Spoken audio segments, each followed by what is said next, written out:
What's going on, everybody? David here, back with another video. So today we're going to talk about the stimulus package. Of course, there was no deal yesterday, which is unfortunate. So we're going to talk a little bit about that. Okay, what's the strategy going forward?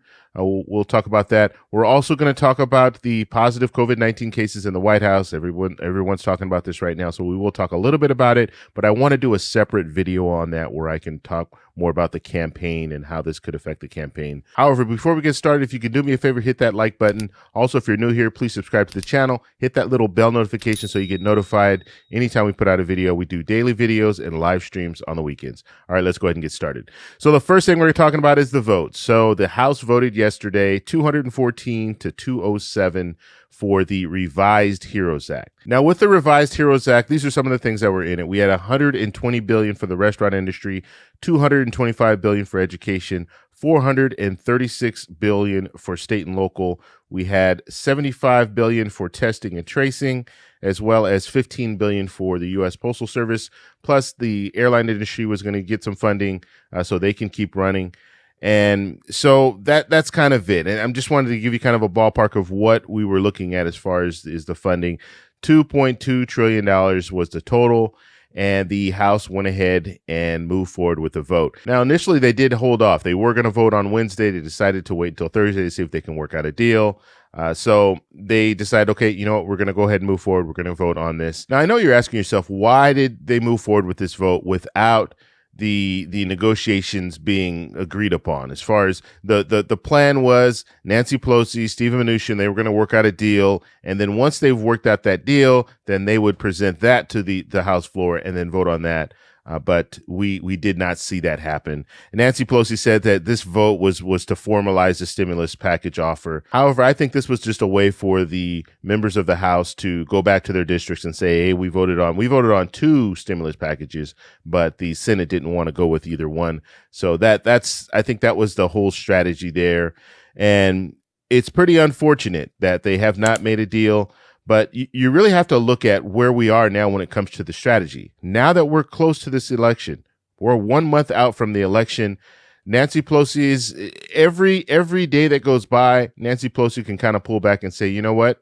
I can stay at that 2.2 trillion. I don't have to budge, because if they don't want a deal, they don't have to do a deal. And we talked about this before. We talked about this last month. The person that is going to carry the blunt of the blame will be the White House. It will be the president, because everyone votes for the president. Not everyone votes for Nancy Pelosi. Not everyone votes for Mitch McConnell or Chuck Schumer or some of these other politicians. So when it comes down to it, the president is the one that's going to be affected the most. And the Senate will also be affected a lot, because if you're looking at the situation, we're seeing bills get approved in the House, go to the Senate, where they die. And so if that's the situation, then people are going to look at the Senate. They're going to look at their senators in their local states and say, you know what? They're not doing anything for me, so we need someone new in there. This could be a situation where Nancy Pelosi is looking at it from a political standpoint and saying, you know what? We might have the Democrats running the Senate, the Democrats running the House, as well as the Democrats running the presidency. Because understand, too, Joe Biden's leading in all the polls when it comes to the presidency. So there's a good possibility that he will win. So if he wins and we have the Democrats running the Senate, the Democrats running the House, they can do whatever they want when it comes to another stimulus package. And so that 2.2 trillion can go right back up to 3.4 trillion when it comes down to it. So it's kind of one of those deals where Nancy Pelosi is saying, you know what, 2.2 trillion, if you don't want it, that's fine. We will wait. And that's bad for the American people. But then you have to look at the other side. You're looking at politicians on the other side saying, you guys aren't worth 2.2 trillion. You know, 1.6 trillion, yeah, that's fine, but 2.2 trillion, you're not worth that, and so we're not going to move forward. And that's, I'm just saying, if you want to look at it that way, they're talking about bringing the numbers down, but they're not talking about bringing the numbers up. Okay, so this is one of those situations where, yes, this money is going to be added to the deficit, but the 1.6 is going to be added to the deficit just as much as a 2.2 trillion would be added to the deficit. So if they really wanted to move on something, they could, because it's not like they have the money in the bank and they only have 1.6 trillion in the bank. There's nothing in the bank. They're taking this money out on a loan, and so they could move if they wanted to. They're just taking a stance not to move. So we'll see where it goes. But the negotiations are continuing. Actually, Stephen Mnuchin and Nancy Pelosi are still talking. So that's good. And So we'll see if they can work out a deal in the next couple of days. If not, then it looks like we're going to have to wait until after the election, and it's going to be probably February before we receive another stimulus package in that sense, because we would have to wait for the transition. If Biden does win, we have to wait for that transition. If the Senate changes over, then we're going to have to wait for that transition.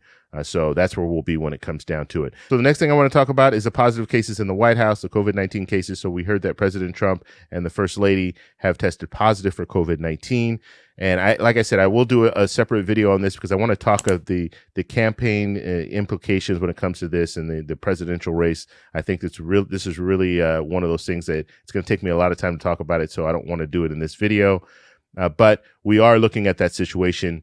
We heard Hope Hicks, the aide to White House, she tested positive as well. She was the one that actually tested positive first, and then when they tested President Trump and the First Lady, they tested positive. I'm sure we're going to hear more. We're going to hear more people testing positive in the White House, so we'll have to kind of follow that and see where that goes. But this is a crazy time. This is October, a month before the election. And now we're looking at a situation where we have the president of the United States, the most protected person in the world, testing positive for COVID-19. So we'll follow up on that. So that's all I have for you guys today. But my question for you guys today is, what do you think the strategy is now? So when it comes to the stimulus package, what do you think the strategy is now? Do you think that Nancy Pelosi is just going to wait until after the election and then try to figure out something if they have majorities in the Senate and in the presidency and in the House? Do you think that that's when they're going to go ahead and move forward with the stimulus package? Let me know down below. If you like this video, please give me a thumbs up. Please subscribe for more, and I'll talk to you in the next one. Bye.